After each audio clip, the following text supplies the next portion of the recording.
अस्सलाम वालेकुम बच्चों, आज थर्ड स्टैंडर्ड मैथ्स के एक नए वीडियो के साथ आपके सामने हाजिर हैं। ये वीडियो मुंबई महानगर पालिका के वर्चुअल क्लास की तरफ से पेश किया जा रहा है। आज थर्ड स्टैंडर्ड मैथ्स में हम सीखने जा रहे हैं एक नया टॉपिक। यहाँ पर बच्चों एक ख़ास बात, ये वीडियो सेमी इंग्लिश स्कूल्स के लिए है। प्योर उर्दू मीडियम के लिए एक दूसरा वीडियो है जो आप ऊपर बताए गए डॉट में देख सकते हैं। सेमी इंग्लिश में फ़र्क ये होगा कि जो भी नंबर्स और टर्म्स आ रहे होंगे वो इंग्लिश में होंगे। तो अगर आपके स्कूल में सिर्फ उर्दू में पढ़ाया जाता है तो आप वो दूसरा वाला वीडियो देखिए। आज का हम टॉपिक शुरू करने जा रहे हैं, वो है सब्ट्रैक्शन विदाउट बोरोइंग। जिस तरह हमने एडिशन देखा था, एडिशन में हमने देखा था दो तरह के एडिशन थे, विद कैरी ओवर और विदाउट कैरी ओवर। इसी तरह से सब्ट्रैक्शन में भी दो तरह के सब्ट्रैक्शन होंगे, एक विदाउट बोरोइंग और दूसरा विद बोरोइंग। तो हम शुरुआत करते हैं विदाउट बोरोइंग से। बच्चों यहाँ पर जब हम सब्ट्रैक्शन कहते हैं तो हम किसी भी दिए गए नंबर को रिड्यूस करते हैं, उसको कम करते हैं। यहाँ पर एक एग्जांपल हमारे सामने है जहाँ पर स्ट्रिंग ऑफ बीट्स हमारे सामने आ रहे हैं, मोतियों की माला है। उसके अलावा कुछ बीट्स अलग से भी आ रहे हैं। यहाँ पर हम देख रहे हैं कि दो स्ट्रिंग्स नज़र आ रहे हैं और उसके अलावा 3 सिंगल बीट्स हमें नज़र आ रहे हैं। यहाँ पर अगर हम उसे प्लेस वैल्यू और नंबर के हिसाब से लिखना चाहें तो इस तरह से हमें यूनिट और टेंस के कॉलम में लिखना होगा। यूनिट्स यानी जो सिंगल बीट्स हैं, यानी यहाँ पर जो 3 हैं, और टेंस में हमें जो स्ट्रिंग्स है वो लिखना होते हैं। तो हम इस तरह लिखेंगे, टेंस के कॉलम में 2 और यूनिट के कॉलम में 3। अब अगर हमें इसमें से सब्ट्रैक्शन करना है यानी कम करना हो तो हम इस तरह से मार्किंग करते हैं कि अगर हमें जो सिंगल बीट्स हैं उसमें आउट ऑफ 3 2 को सब्ट्रैक्ट करना हो तो इस तरह हम माइनस उसे कट करते हैं और माइनस का सिंबल लगाने के बाद यूनिट के कॉलम में हम लिखेंगे 2। यूनिट के बाद हम नेक्स्ट आते हैं टेंस वाले में। टेंस वाले में 2 स्ट्रिंग्स थे, उसमें से एक स्ट्रिंग को अगर हम कट कर दें तो टेंस के कॉलम में नीचे हमें लिखना रहेगा -1। इस तरह हमारे पास यूनिट और टेंस के 2 कॉलम बन जाते हैं और दोनों में हमारे पास नंबर हैं। यूनिट में है 3 और 2 और टेंस में है 2 और 1। सब्ट्रैक्शन का इस तरह से हम सब्ट्रैक्ट करेंगे कि यूनिट के कॉलम से शुरुआत होगी 3 - 2 = 1 एंड टेंस के कॉलम में आएगा 2 - 1 = 1 अगेन। दोनों नंबर्स मिलकर बन जाते हैं 11। और यहाँ पर जो बीट्स बचे हुए हैं उसमें भी हम देखते हैं कि 1 string of 10 beats and a single beat. इस तरह से हमारे पास कुल 11 बीट्स होते हैं। नेक्स्ट एग्जांपल देखते हैं, उसी तरीके से है। यहाँ पर भी वही स्ट्रिंग ऑफ बीट्स हमारे सामने है। यहाँ पर 3 स्ट्रिंग्स हैं और जो सिंगल बीट्स हैं उनके अगर हम काउंट करें तो हमारे पास 5 सिंगल बीट्स हैं। उसे यूनिट और टेंस के कॉलम में हमें इस तरह से लिखना रहेगा कि जितने स्ट्रिंग ऑफ बीट्स हैं उसे हम टेंस के कॉलम में लिखते हैं और जितने सिंगल बीट्स हैं वो यूनिट के कॉलम में हो जाएगा। तो यहाँ पर यूनिट में आ जाता है 5, टेंस में आ जाता है 3। अब अगर इसमें से हमें कुछ स्ट्रिंग्स और कुछ सिंगल बीट्स कम करने हो तो हम उसे इस तरह से मार्किंग करके कम कर देते हैं। यहाँ पर आउट ऑफ 3 हमने 2 स्ट्रिंग्स को कट कर दिया है तो टेंस के कॉलम में हम माइनस लगा कर नीचे लिखते हैं 2। जो सिंगल बीट्स है उसमें से अगर हमें कुछ बीट्स कम करनी हो तो यहाँ पर हमने 2 बीट्स को कम किया हुआ है तो यूनिट के कॉलम में आ जाएगा 5 - 2। अब सब्ट्रैक्शन करेंगे। सब्ट्रैक्ट करते वक्त यूनिट से शुरुआत होंगे, 5 - 2 = 3 एंड उसके बाद टेंस के कॉलम में आएंगे 3 - 2 = 1। इस तरह हमारा आंसर बन जाता है, टेंस के कॉलम में है 1, यूनिट के कॉलम में है 3। और वैसा ही हमें पिक्चर में भी नज़र आ रहा है, टेंस यानी जो स्ट्रिंग है वो 1 है और सिंगल बीट्स जो है वो 3 है। इस तरह टोटल मिलाकर हमारे पास होते हैं 13 बीट्स। नेक्स्ट एग्जांपल यहाँ पर हमारे पास है, ये आपको याद होगा हमने इससे पहले भी किया हुआ है, पर्स ऑफ 100 बीट्स। उसके बाद ये जो ट्रायंगल है वो 10 बिट्स को सिम्बलाइज करता है, और ये जो सर्कल्स हैं जिसमें यू लिखा हुआ है वो यूनिट्स को सिम्बलाइज करते हैं। तो 100 वाले 2 पर्सेस हैं, 10 वाला एक ट्रायंगल है और यूनिट वाले 3 सर्कल्स हैं। उसे हम इस तरह से लिख सकते हैं, यूनिट, टेंस और 100 के कॉलम में उनकी तादाद को लिखना चाहें तो यूनिट के 3 सर्कल्स हैं, टेंस वाला एक ट्रायंगल है और 100 वाले 2 पर्सेस हैं। अब अगर इसमें हमें सब्ट्रैक्ट करना हो तो इस तरह से सब्ट्रैक्ट करेंगे कि अगर हम 200 वाले पर्से में से एक को सब्ट्रैक्ट कर देते हैं, टेंस वाला एक जो ट्रायंगल है उसे भी सब्ट्रैक्ट कर देंगे, और यूनिट वाले जो 3 सर्कल्स हैं उन 3 में से हम एक को सब्ट्रैक्ट कर देते हैं। सब्ट्रैक्ट करने के बाद इस तरह से हमने उसका नंबर लिख लिया, तो नीचे तीनों में, यूनिट में, टेंस में, 100 में, तीनों पे 1 1 आ रहा है। शुरुआत करेंगे यूनिट से, यूनिट में है 3 एंड 1, 3 में से 1 को सब्ट्रैक्ट करेंगे, 3 - 1 इट गेट्स 2। उसके बाद टेंस के कॉलम में आएंगे, टेंस के कॉलम में 1 - 1 इट बिकम्स 0, और 100 के कॉलम में देखते हैं 2 - 1 इज 1। इस तरह हमारा आंसर हो जाता है 102। 102 मीन्स व्हाट के 100 के 1 पर्स में 2 पर्सेज में से एक ही पर्स रहेगा। टेंस में यहाँ पर 0 दिखा रहा है, यानी टेंस वाला जो ट्रायंगल का सिंबल है वो बिल्कुल भी नहीं रहेगा, एक भी नहीं बचा हुआ है। और यूनिट वाले कॉलम में 2 लिखा है, मीन्स यूनिट वाले जो 2 सर्कल हैं वो यहाँ पर बचते हैं। तो इस तरह आपको ये ध्यान रखना है कि जब आप सब्ट्रैक्ट कर रहे हैं तो यूनिट के नंबर्स को यूनिट वाले को ही सब्ट्रैक्ट करेंगे, टेंस वाले नंबर्स को टेंस वाले से और 100 वाले को 100 वाले से। उनकी प्लेस वैल्यू का लोकेशन चेंज नहीं होना चाहिए। एक और एग्जांपल है, यहाँ पर 2 फ्रेंड्स हैं, उसमें पहला फ्रेंड है अजीत। अजीत हैज़ 257 रुपीज़ ना, अजीत के पास 257 रुपीज़ हैं। किस तरह से हैं, तो यहाँ पर उसकी पिक्चर बनी हुई है कि 100 के 2 नोट्स हैं, उसके बाद टेंस वाले 5 नोट्स हैं, और 1 रुपी कॉइन जो है वो 7 कॉइन्स हैं। इस तरह कुल मिलाकर 257 रुपीज़ है। अब इन 257 रुपीज़ में से अजीत ने 150 रुपीज़ अपने फ्रेंड मनोज को दे दिए। तो 257 में से 150 उसने जब अपने फ्रेंड को दे दिया, तो सवाल ये है कि उसके पास क्या बचा है, उसके पास कितने रुपीज़ बचते हैं। तो उसके लिए हमें यहाँ पर सब्ट्रैक्शन करना होगा। शुरुआत हम इस तरह से करेंगे, पहले हम प्लेस वैल्यू लिख लेते हैं, यूनिट, टेंस एंड हंड्रेड्स। 257 को उसके प्लेस वैल्यू के हिसाब से हम लिखते हैं, यूनिट के कॉलम में आएगा 7, टेंस के कॉलम में आएगा 5 और 100 के कॉलम में आएगा 2। अब उसने 150 रुपीज़ अपने फ्रेंड को दिए, तो हमें माइनस करना होगा, -150 को प्लेस वैल्यू के हिसाब से लिखेंगे। तो यहाँ पर जैसे जैसे हम 150 को लिख रहे हैं, हम यहाँ पर जो पिक्चर्स बने हुए हैं उसको कट भी करते चलेंगे। तो 200 रुपीज़ में से 150 के लिए हमने 100 का नोट जो है उसे कट किया। उसके बाद जो 10 रुपीज़ के 5 नोट्स थे उसे हमने 5 को कट कर दिया, और यूनिट के कॉलम में चूँकि 1-1 रुपीज़ की कॉइन है इसलिए हम उसे कुछ भी नहीं करेंगे, वो 0 रहेगा। शुरुआत करेंगे यूनिट से, तो 7 - 0 बिकम्स 7। टेंस के कॉलम में है 5 - 5 बिकम 0। किसी भी नंबर को जब उसी नंबर से सब्ट्रैक्ट करते हैं तो आंसर 0 हो जाता है। और 100 के कॉलम में 2 - 1 इज़ 1। तो हमारे पास आंसर हो जाता है 107, यानी अजीत के पास अब 107 रुपीज़ बचते हैं। यहाँ पर 100 को 100 में, टेंस को टेंस में और यूनिट को यूनिट से हमने सब्ट्रैक्ट किया, ये चीज़ आपको ध्यान रखनी। नेक्स्ट एग्जांपल है जिसमें हमें इंडिया और इंग्लैंड के मैच के बारे में बताया जा रहा है। इंग्लैंड स्कोर 245 रन्स ना, इंग्लैंड ने 245 रन्स बना लिए हैं, जबकि इंडिया बैटिंग कर रही है और उसने 123 रन बना लिए हैं। अगर हमें इंडिया को भी 245 रन स्कोर करना है, इक्वल करना है, तो उसे और कितने रन बनाने होंगे।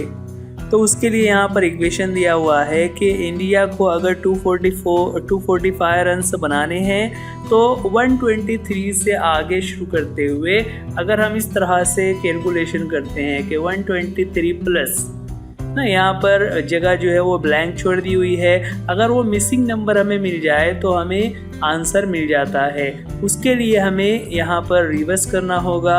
हम 123 को 245 में से सब्ट्रैक्ट करेंगे। सब्ट्रैक्ट किस तरह से करेंगे, तो हम प्लेस वैल्यू के हिसाब से पहले लिख लेते हैं कि 245 को इस तरह से लिखा जाएगा, यूनिट प्लेस में 5, टेंस कॉलम में 4 और 100 में 2। इंडिया ने 123 स्कोर कर लिए हैं, तो -123 इस तरह से लिखना होगा, 3, 2 एंड 1। तो यूनिट से शुरुआत करेंगे। यूनिट के कॉलम में 5 - 3 को हम जब सब्ट्रैक्ट करेंगे तो हो जाएगा 2। नेक्स्ट आते हैं टेंस कॉलम में। टेंस कॉलम में 4 - 2 को जब हम करते हैं तो 4 में से 2 सब्ट्रैक्ट करने पर बचता है 2। इसी तरह 100 के कॉलम में है 2 - 1, 2 में से 1 को जब सब्ट्रैक्ट करेंगे तो बचेगा 1। हमारा आंसर हो गया है 122।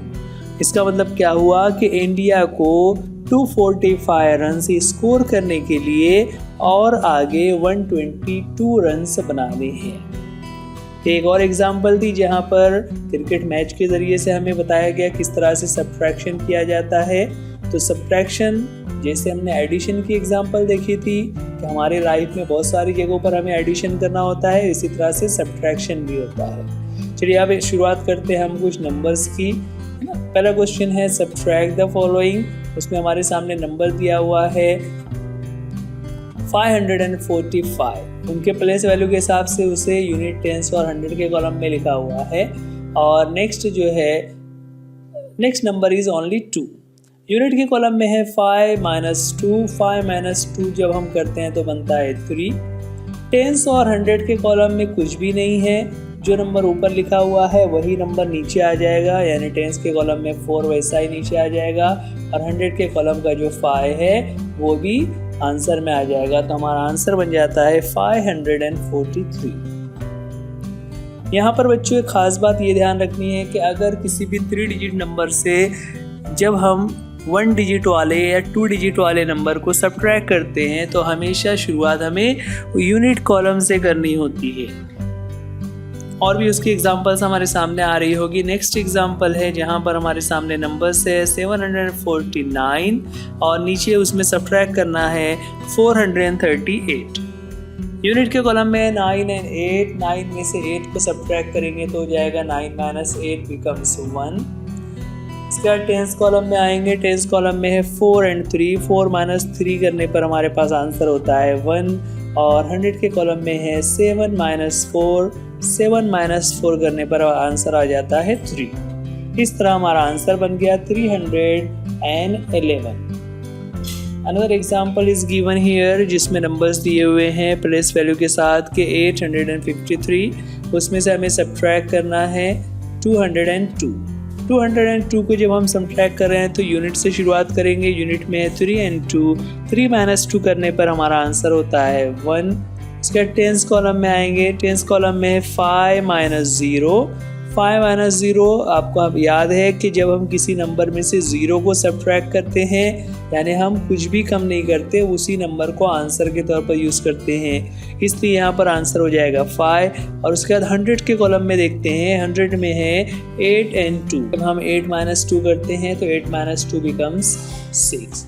आंसर हो जाता है 651। तो बहुत ही ईजी है, बस आपको ध्यान रखना है कि जो नंबर जिस प्लेस वैल्यू पर है उसी को सब्ट्रैक्ट करना है, उसका ऑर्डर चेंज नहीं होना चाहिए। नेक्स्ट एग्जांपल भी इसी तरह से है जहां पर हमारे सामने नंबर्स हैं 237 - 114। यूनिट से शुरुआत करते हैं। 7 - 4 बिकम्स 3। उसका टेंस के कॉलम में आ जाएंगे। 3 - 1 इट बिकम्स 2। उसके बाद 100 के कॉलम में आते हैं 2 - 1 इट बिकम्स 1। तो देखा किस तरह से इजीली हमने सब्ट्रैक्ट कर लिया कि जहाँ पर यूनिट, टेंस और 100 उसके जो नंबर्स हैं उसी को हम सब्ट्रैक्ट करते हैं, ये ध्यान रखते हुए कि कौन सा किस प्लेस पर है। Next example is 366 - 3। यहाँ पर भी अगेन सिंगल डिजिट नंबर आ गया हुआ है, इसलिए यूनिट से शुरुआत करेंगे कि 6 - 3 बिकम्स 3। टेंस के कॉलम में सिर्फ 6 है, इसलिए उसमें कुछ भी सब्ट्रैक्ट नहीं होगा। उसी तरह से 100 के कॉलम में सिर्फ 3 लिखा हुआ है, इसलिए वहाँ पर भी कुछ सब्ट्रैक्ट नहीं होगा। 3 और 6 वैसे ही आंसर में आ जाएंगे। इस तरह आंसर बन जाता है 363। Next example is 455 minus 35। यहाँ पर 2 ही डिजिट वाला नंबर है। 2 डिजिट नंबर 35 इज गिवन, इसलिए हमने शुरुआत में उसे प्लेस वैल्यू में लिखा, 5 को यूनिट के कॉलम में लिखा हुआ है और 3 को टेंस के कॉलम में लिखा हुआ है। 100 का कॉलम नीचे की तरफ खाली है। शुरुआत करते हैं यूनिट से। यूनिट में है 5 माइनस 5। जब किसी नंबर में से उसी नंबर को हम सब्ट्रैक्ट कर देंगे तो आंसर हो जाएगा 0। यहाँ पर हो जाता है 0। टेंस के कॉलम में देख रहे हैं 5 एंड 3। 5 माइनस 3 करने पर आंसर होता है 2 और 100 के कॉलम में नीचे कोई भी नंबर नहीं है, इसलिए ऊपर का जो नंबर लिखा हुआ है 4 वही आंसर में आ जाएगा। इस तरह आंसर बन जाता है 455 minus 35 becomes 420. Few more examples here. Next example is 458 minus 44. Unit से शुरुआत करेंगे तो यूनिट के कॉलम में है 8 and 4. 8 minus 4 करने पर आंसर होता है 4. नेक्स्ट है टेंस के कॉलम में 5 minus 4. 5 minus 4 को जब हम सब्ट्रैक्ट करते हैं 5 minus 4 becomes 1. 100 के कॉलम में सिर्फ 4 है, नीचे कोई भी नंबर सब्ट्रैक्ट नहीं हो रहा है, इसलिए आंसर में आ जाएगा 4. Another example 899 minus 523. किस तरह से होगा बच्चों? चलो जल्दी से आप कीजिए, मैं कुछ देर रुकता हूँ ताकि आप भी कोशिश करें। हम यहाँ पर 1 मिनट रुकेंगे, आप जल्दी से उसे सॉल्व कीजिए। किस तरह सॉल्व करते हैं आपको तरीका याद है। पहले हम यूनिट से शुरुआत करते हैं, फिर टेंस के कॉलम में आते हैं, फिर 100 में आते हैं। तो आपको भी वैसे ही करना है। यूनिट में 9 माइनस 3, फिर उसके बाद टेंस में 9 माइनस 2 और फिर 100 में 8 माइनस 5। 1 मिनट पूरा हो रहा है, देखते हैं उसके जवाब क्या आ जाए। 9 minus 3 becomes 6, 9 minus 2 becomes 7 and 8 minus 5 becomes 3। तो आंसर होना चाहिए 376। सही है आंसर। अगर आपका आंसर सही है तो आप अपने टीचर्स को दिखाइएगा और एग्जाम्पल्स आप अपनी इसी तरह से सॉल्व कीजिए। Next question is 955 minus 415. Unit से शुरुआत करेंगे 5 माइनस 5, 5 माइनस 5 0. टेंस के कॉलम में आएंगे 5 माइनस 1, 5 माइनस 1 करने पर हमारे पास आंसर हो जाता है 4. फिर 100 के कॉलम में आएंगे 9 माइनस 4, 9 माइनस 4 becomes 5. इस तरह आंसर हो गया है 540. यहाँ पर और कुछ नंबर्स हैं, अब हमें उसको प्लेस वैल्यू के हिसाब से पहले अरेंज करना है, उसके बाद उसे सॉल्व भी करना है। तो हमारे पास नंबर है 654 माइनस 200. पहले हम 600 को लेंगे, उसके प्लेस वैल्यू के हिसाब से लिखेंगे तो यूनिट के कॉलम में आ जाएगा 4, टेंस के कॉलम में आ जाएगा 5 और 100 के कॉलम में आ जाएगा 6. उसके बाद नेक्स्ट नंबर है 200. यूनिट और टेंस के कॉलम में 0 0 और 100 के कॉलम में 2. सब्ट्रैक्शन शुरू करेंगे तो 4 माइनस 0 यूनिट के कॉलम से शुरुआत होगी, 4 माइनस 0 becomes 4. नेक्स्ट टेंस के कॉलम में आएंगे 5 माइनस 0, 5 माइनस 0 अगेन 0 को सब्ट्रैक्ट करने पर कोई जवाब में चेंज नहीं होता, वही नंबर नीचे आ जाएगा 5. और नेक्स्ट जो है 100 के कॉलम में है 6 minus 2, 6 minus 2 becomes 4. Take a look at another example. Next example is 674 minus 242. सबसे पहले हम प्लेस वैल्यू के हिसाब से उसे अरेंज कर लेंगे, उसके बाद नीचे का जो नंबर है 242 वो भी आ जाएगा। शुरुआत करेंगे यूनिट से 4 माइनस 2, 4 माइनस 2 is 2. टेंस के कॉलम में है 7 माइनस 4, 7 माइनस 4 को जब हम सब्ट्रैक्ट करते हैं हो जाता है 3. उसके बाद 100 के कॉलम में आएंगे, 100 के कॉलम में 6 माइनस 2, 6 माइनस 2 सब्ट्रैक्ट करने पर आंसर हो जाता है 4. नेक्स्ट एग्जाम्पल हमारे सामने 772 माइनस 341. ये एग्जाम्पल आपको खुद से सॉल्व करनी है। तो आप कोशिश कीजिए किस तरह से जवाब बनेगा। जो आज के लिए इतना ही। इसमें और भी एग्जाम्पल्स हमारी बुक में लिखी हुई है, उसे हम आइंदा वीडियो में सॉल्व करेंगे। आज के लिए इतना ही। Thank you. अल्लाह हाफिज़। Good bye.